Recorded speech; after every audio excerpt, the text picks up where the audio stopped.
Ever wasted time copying and pasting dozens of email addresses one by one? What if I told you Excel can combine all of them into a single cell, with just one formula? Let's dive in. Here's the scenario. You've got 20 email addresses in column C, and you need to send a mass email. Manually copying each address is tedious and risky. Miss one comma, and your email fails. There's a smarter way. Meet TEXTJOIN, Excel's secret weapon for merging text. Here's how it works. This tells Excel to add a comma between each email. Need semicolons? Just change the comma. If your list has empty cells, Excel skips them automatically. No errors. Highlight your email range here.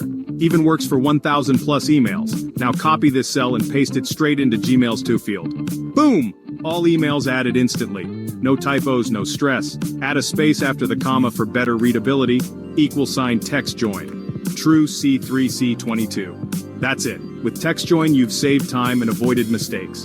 Drop a comment if you'd like a tutorial on splitting emails back into columns, or suggest the next Excel trick you want mastered.